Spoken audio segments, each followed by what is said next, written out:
Hey, what's up? My name is Bjerre, and I'm a designer and concept artist based in San Francisco. First off, I want to give a big thank you to Maxon and Matthias for having me here today.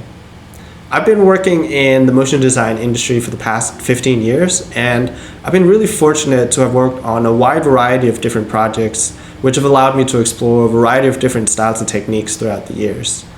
These days, I'm mainly focused on doing title design and concept art for film and TV. My main tools are Cinema 4D and After Effects, and I occasionally dabble in ZBrush and Marvelous Designer. Today, I'll be talking about a title sequence I directed for a creative conference in Barcelona called Off. And if you're not familiar with my work, here's my reel. Thank you.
The title sequence I'll be talking about today is for a design conference in Barcelona called Off.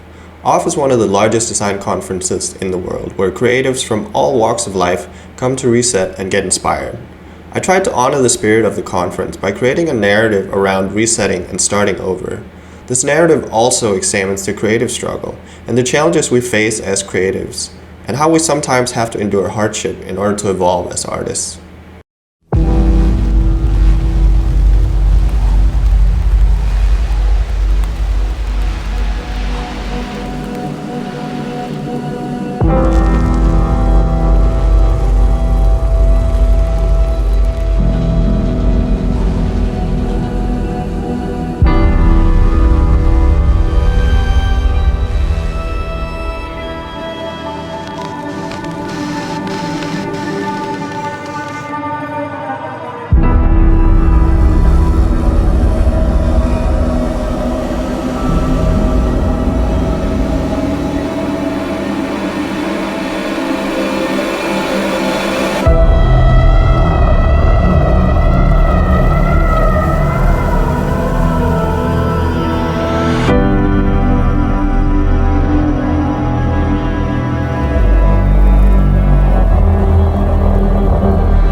When you're doing a long-form project, like a short film or a title sequence, you want to plan out your project and try and work in the most efficient way.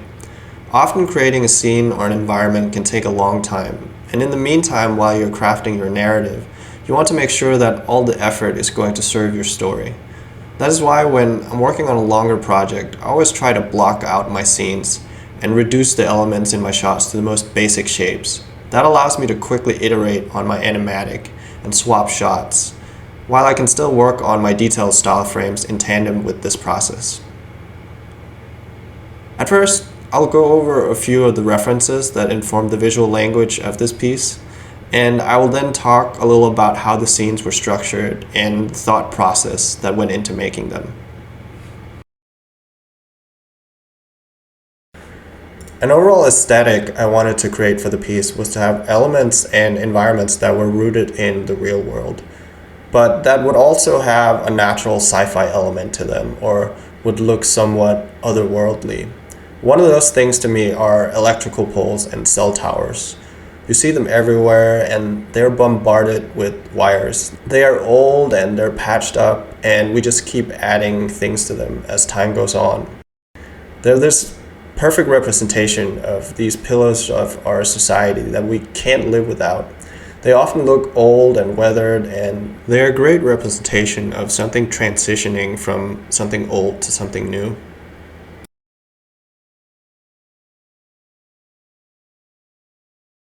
When I started the project, I wanted to use environments that existed in the real world to some extent, and have places from across the world to illustrate that this was a global phenomenon. One of the environments I picked was the Maxon Tower in Tokyo. It of course fits right into my aesthetic because it naturally just looks retro-futuristic. But it was also part of an architectural movement in Japan called the Metabolist movement, which focused on creating large structures that would take inspiration from organic biological growth.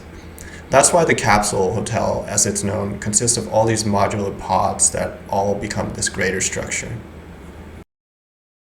And here's my recreation of the space.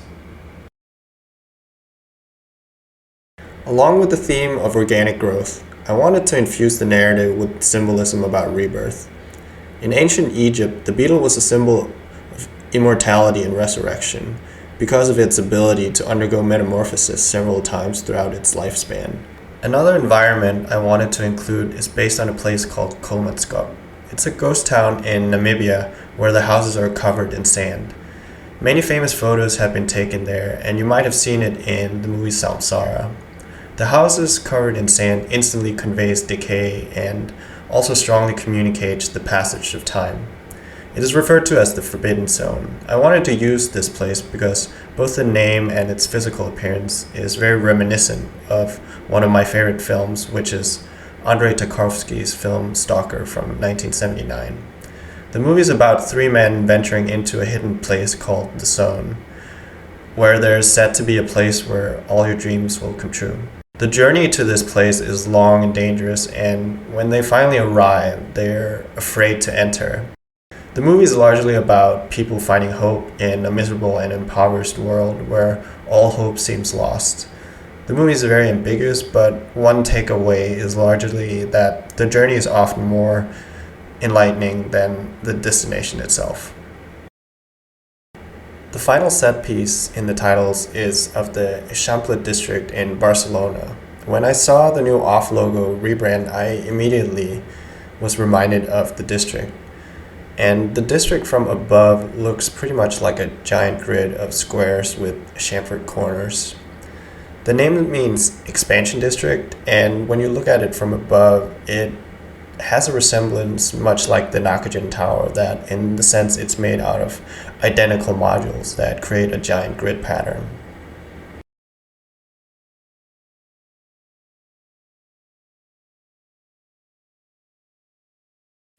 With all the symbolism and contextual references in mind, we can then go into a little bit about how the environment looks. For instance, most of the outside shots and the nature-related shots have a symmetrical composition. Symmetry almost seems artificial at times because it's too neat and perfect, but it alludes to a sense of balance and proportional harmony. I wanted to make the distinction that the positive forces were coming from the outside. And when I first started creating these concepts, I reduced most of the frames to their most simple form. That allowed me to quickly do camera moves for my animatic without having to get bogged down by heavy geometry. And it also allowed me to see the shots in context and how they would cut together. And when you're just looking at a bunch of squares, it doesn't always hurt as much to having to cut something. Almost all the interior shots, and especially the shots with human characters, are composed in a way that makes the people seem trapped by their environments. It's an overarching theme that we're held back by our environments and our comforts. We're trapped by our surroundings, and we need to let loose and be influenced by things that are uncommon. This is emphasized by boxing in the characters by doorways and walls in my compositions. Whether it's a fish in a fishbowl or a human longing for what is outside, trapped by the frame of a window, all organic life is basically trapped. The visual hierarchies are created in a way to encase our characters, and this is often emphasized by the way that the shadows are cast in the rooms. In this instance here, shadows are creating imaginary prison bars, and later in the narrative, the curtains are blowing in the wind, which then breaks up the imaginary bars. And once we reduce everything to black and white, it becomes clear where we should focus, or where our compositions need to be tightened up and modified. We're back in cinema, and I want to show you my lighting setup just by illuminating a basic piece of geometry. And right now we have a basic sphere here. Often when we do commercials, we tend to do lighting setups that are fairly bright because we're selling something and we want everything to be illuminated and obvious.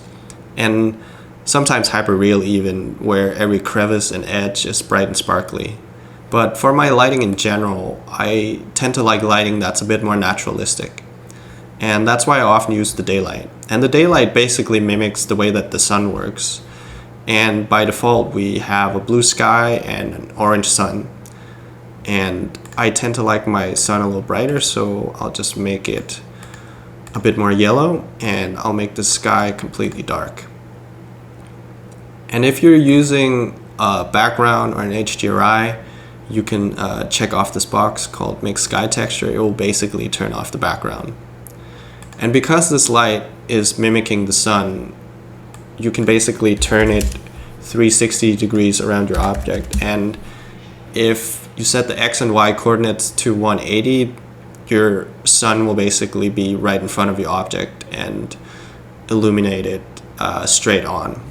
And you can see if we move the light on our Y-axis,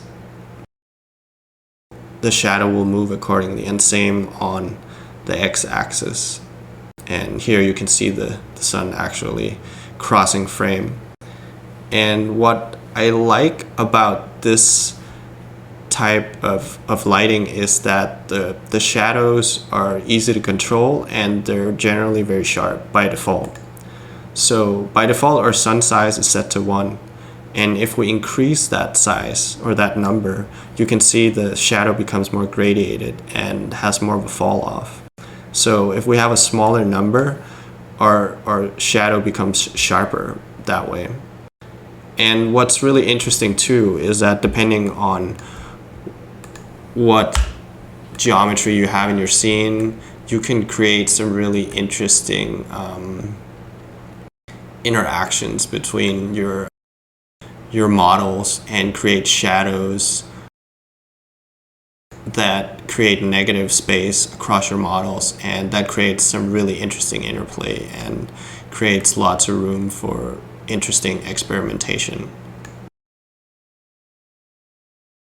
And next, I'd like to show that setup applied in one of the actual shots from the sequence. This shot is one of the final scenes of the title sequence, and at this point in the narrative, humans have transformed and become these more enlightened beings.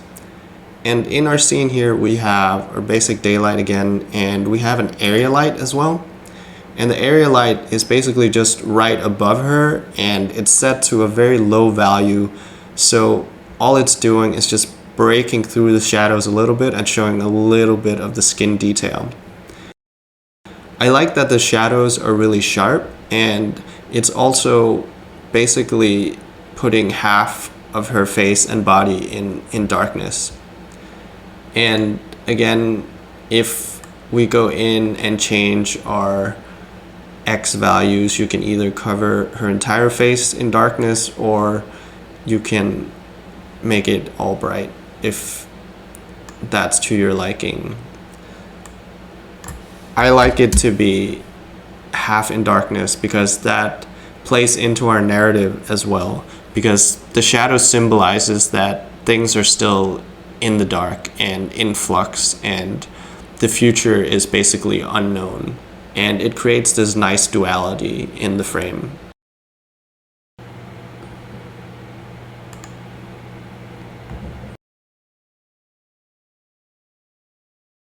In this next shot, I wanted to convey the passing of time.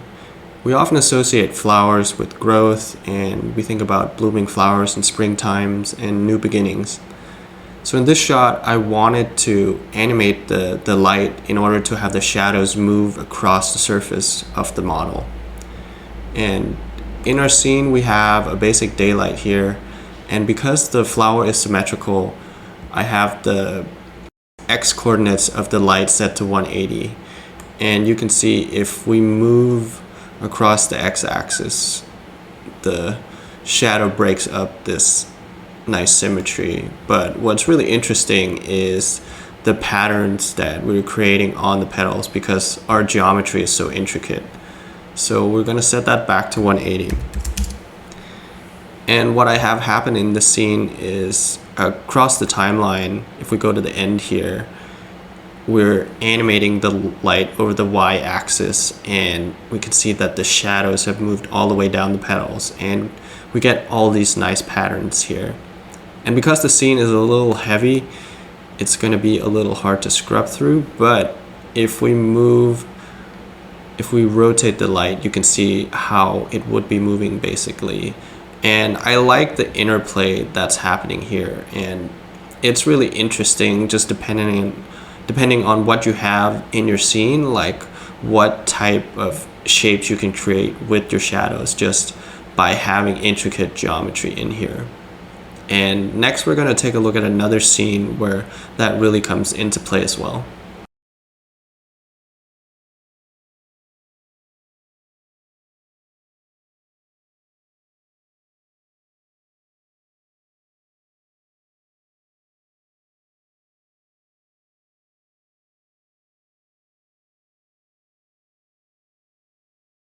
Power lines or electrical poles play a pivotal role in this title sequence.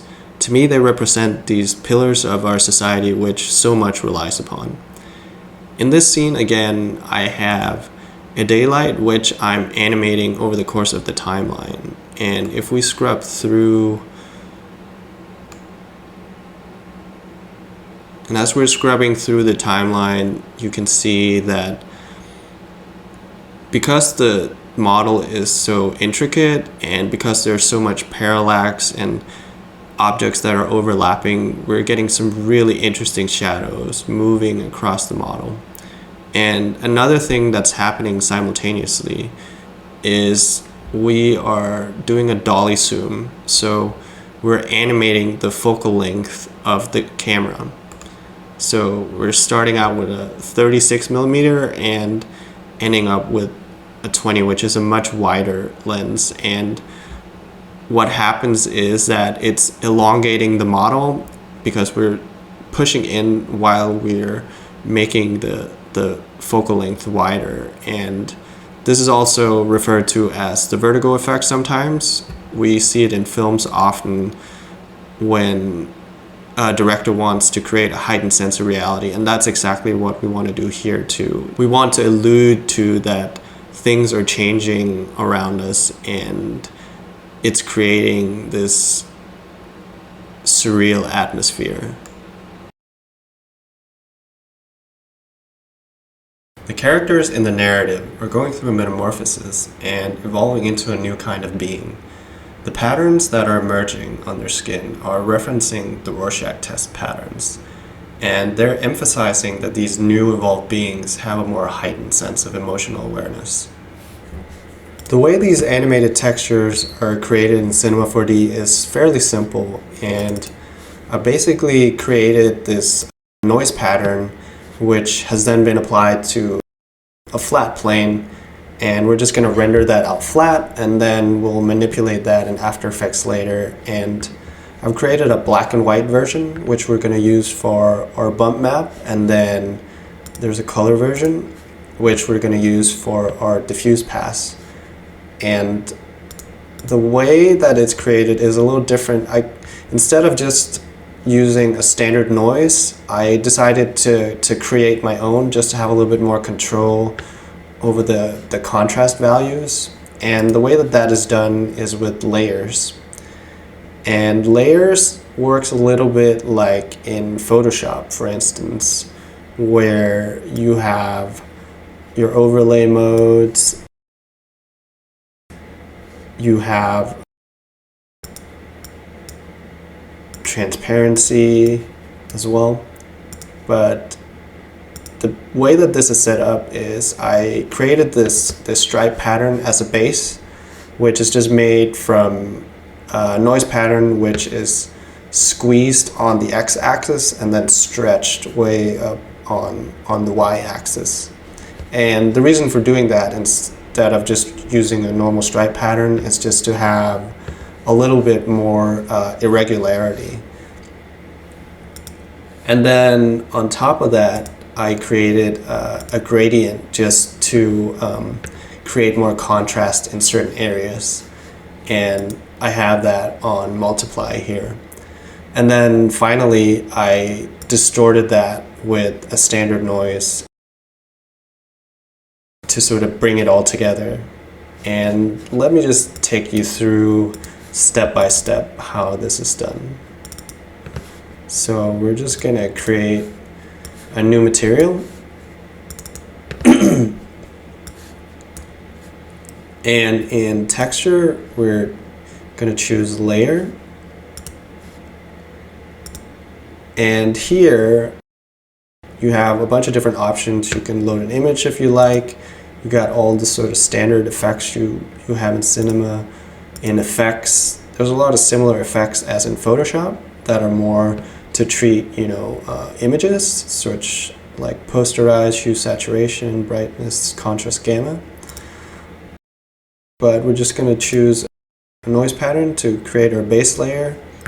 And first, we're just going to up our resolution a little bit to make sure we can see what we're doing. And we're also going to check animate preview because things are going to be animated. So first, we're going to choose a noise that has a lot of detail. So we'll just choose this one. And we're just going to up the contrast a little bit. And then we're going to squeeze it on the x-axis and then stretch it way out on y.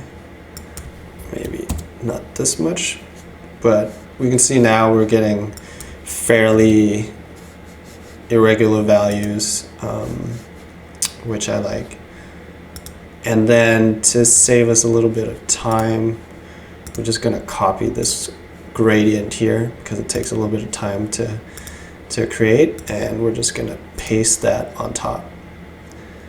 And then we're going to put it on multiply because I want it to be dark and contrasting.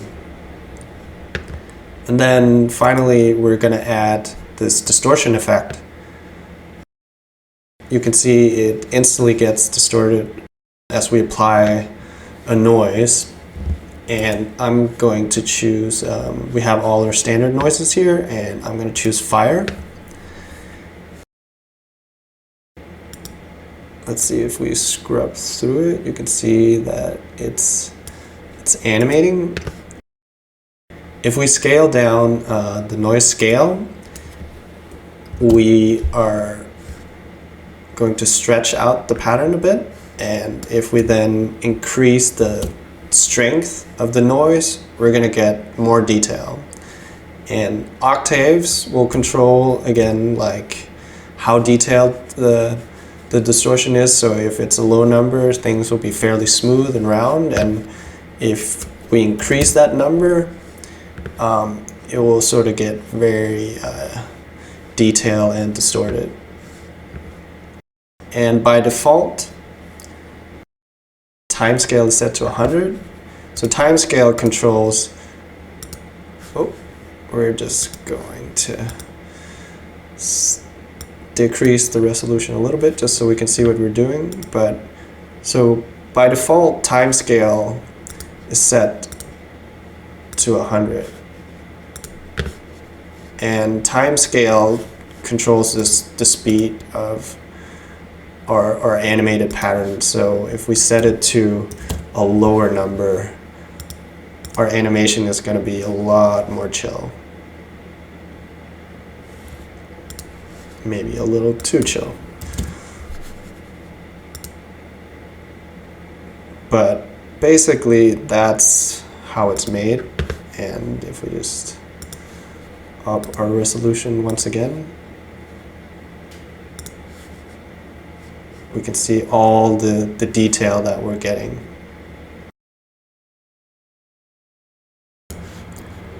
Once your texture is done rendering, we bring it into After Effects.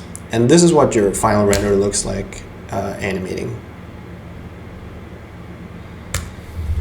So the first step that I'm doing is I'm putting the texture into a pre-comp, and because it's going over a face, I want it to be symmetrical. So I'm just using this mirror effect to make it symmetrical.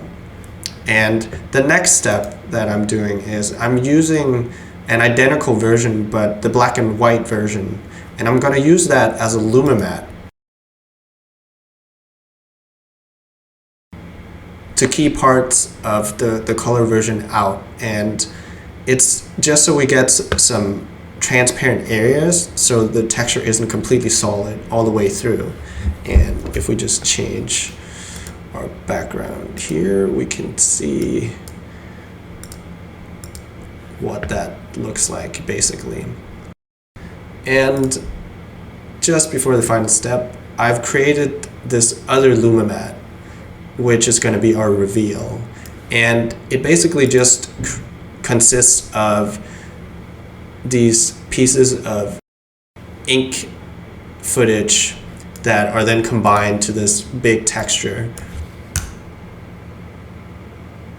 And this is basically how it's going to be revealed over the face.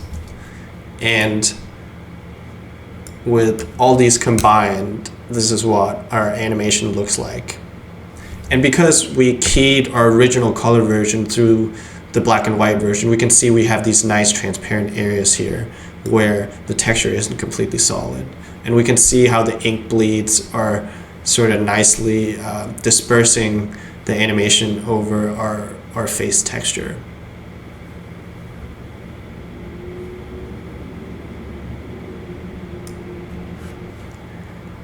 Our second version is similar. This time we're again starting with a pre-comp with our colored version, which is mirrored.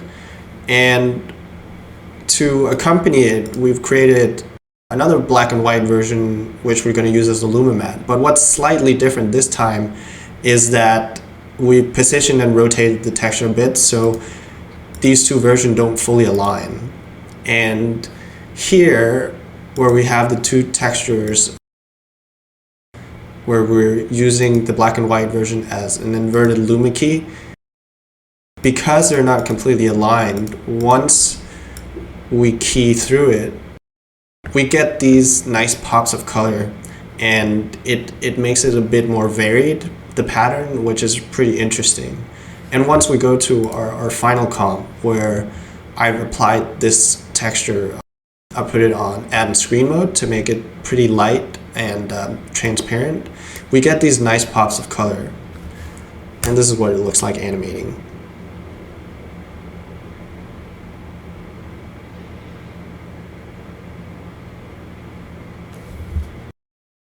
And here are those textures applied and mapped to the 3D model and fully rendered.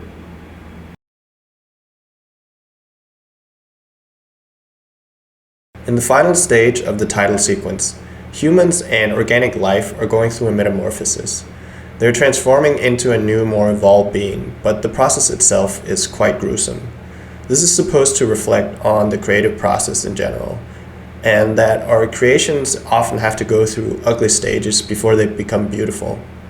And we ourselves, as artists and designers, often have to reinvent ourselves in order to evolve. I created this effect by first cutting out pieces of the skin geometry by using bools in Cinema 4D. And in order to animate the skin, I chose to use the post-morph tag because it would allow me to morph between two pieces of similar geometry, and I would still be able to keep my scene somewhat light, and I also wouldn't have to get into developing complex simulations. The way that post-morph works is basically it allows you to morph between two pieces of geometry that have an identical amount of points.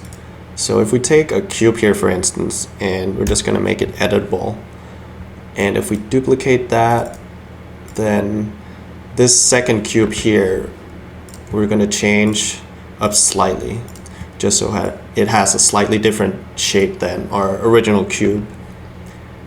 And we're just gonna turn that off real quick, and if you then go to character tags and choose post-morph, and then you want to choose points because we're manipulating the points basically. Here in the target, you want to place your second piece of geometry. It instantly morphs into that shape. And for this to work for animation, you can check this box here, animate. And it basically gives you a slider where you can go from one state to the other. So fairly simple. Next, we want to apply this method to some more complex geometry. So here we have our face, and we're just going to duplicate that real quick. So we're quickly going to manipulate this a little bit, and we're going to do it using the sculpt tools here. So we're going to use the grab brush. And again, like when you're doing this at home, you might want to spend some more time like noodling this, like get into the details and make this nice and intricate.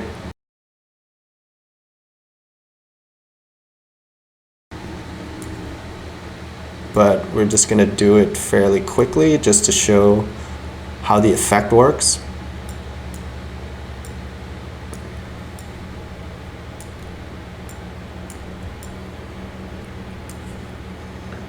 And we're just going to make the brush a little bigger.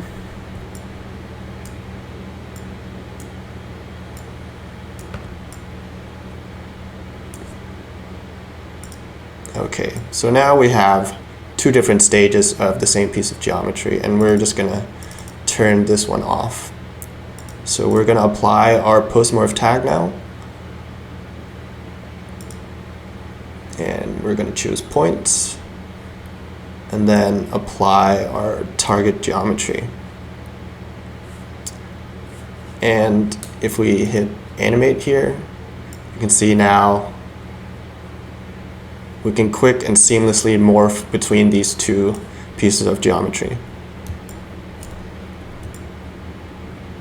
And just to make it a little clearer, we're just going to animate it over the timeline real quick.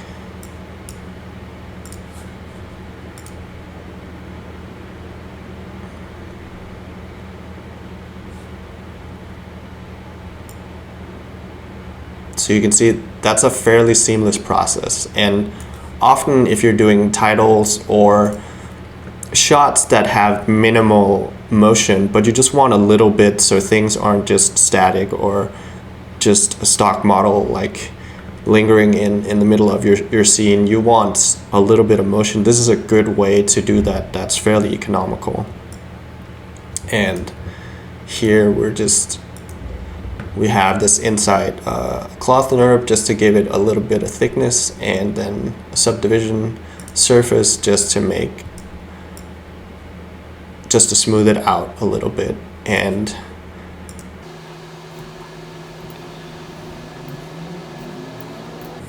okay, we're just gonna turn this down a little bit, but again, you can see a method that's fairly simple, that doesn't take too much and is fairly both easy to render and doesn't make your scene too heavy.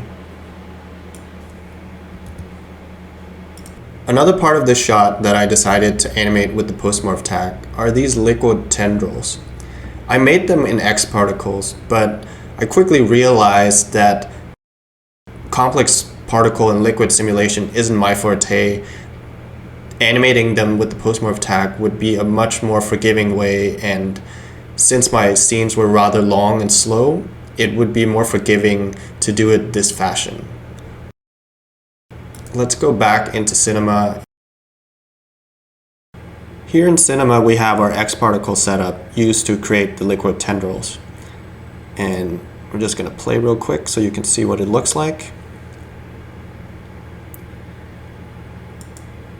So basically, we have our disk here, which is our emitter, and we have this piece of geometry which I've created, which we are using a follow surface modifier here, where you can see the sweep NURB here is linked. So we want our particles to follow the surface of that geometry.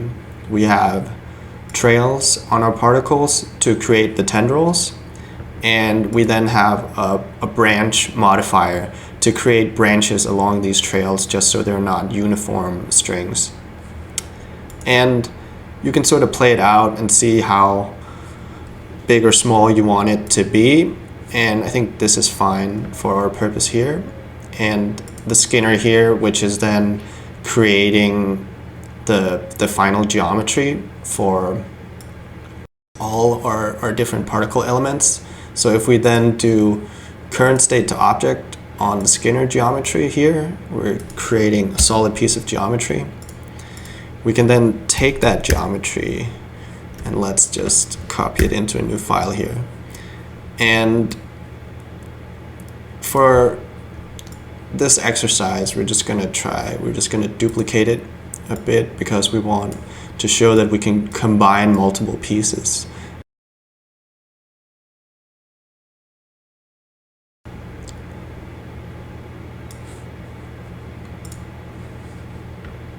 And what I did in this process was then export my particle geometry as an OBJ, and I would then bring that into ZBrush.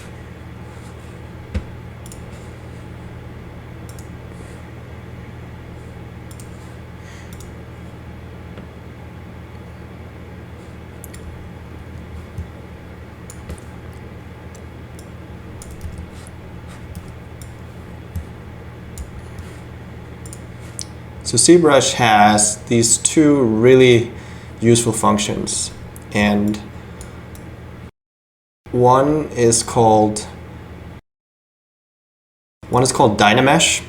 And basically what Dynamesh does is that it creates uniform topology out of our polygons, because the Skinner from X particles creates this sort of not totally uniform topology, and some of it's triangulated, and just to make your scenes run smoother and you want the least amount of polygons as possible. If we then use the Dynamesh real quick, we can see now we have uniform topology, and then if we then use the C remesher subsequently,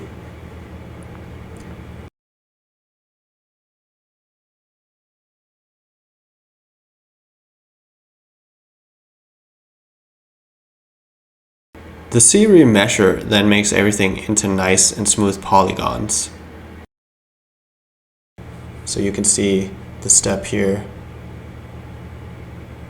We went from this triangulated geometry, then to uniform topology, and then to nice and clean and smooth polygons. So we're just going to export that back into Cinema. I'm just going to call it from ZBrush.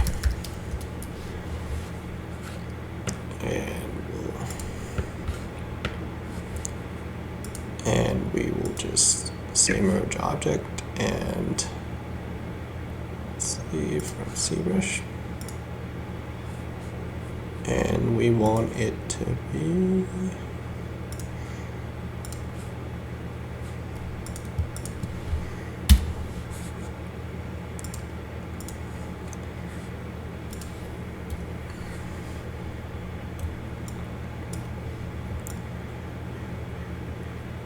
so now we have our nice and clean combined retopologized geometry here, and we can again then do the similar trick where we'll create two stages and we can then use the sculpt tools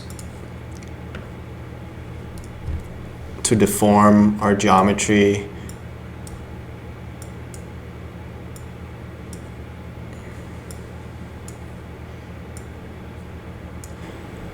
And you can try as best possible to sort of mimic what you would think liquid flowing animation would be deformed like, and shape it that way.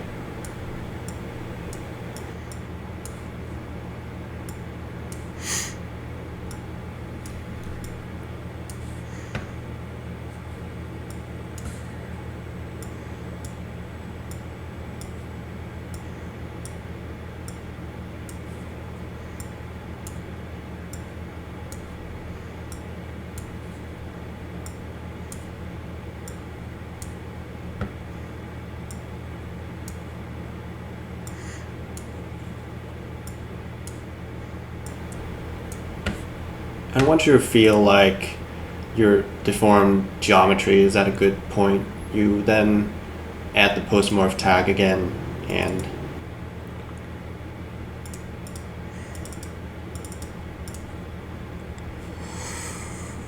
you make sure you set it to point mode and then add your target geometry.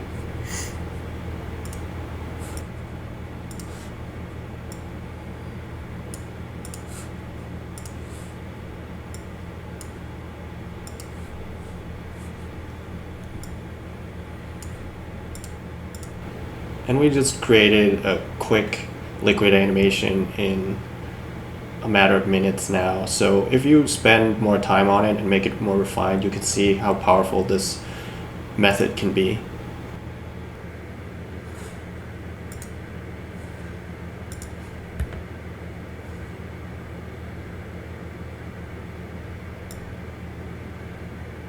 And here lastly, I'll just show a scene where we're combining all the different steps that we just went through. We have our original body geometry here, and then we have a duplicate, which you can see here is deformed and manipulated. And if we go to our post-morph tag here and go to edit, we can see the target is number 2 here, our second piece of geometry. So if we turn that off, and we want to make sure that the morph tag is set to animate. So if we scrub through our timeline, we can see that the skin is slowly expanding.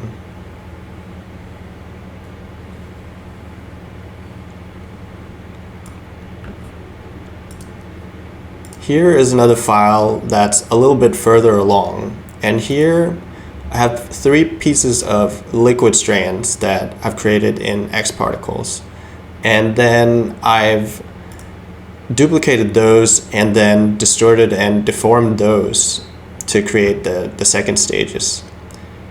And again, if we scrub through, we can, so this is a little too heavy to just scrub through, but I have made a pre-render, so if we play that back,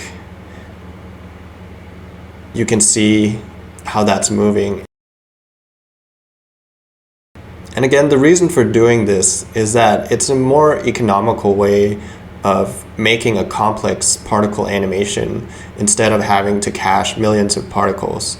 You can get away with manipulating a piece of geometry and then just morphing between 2 shapes.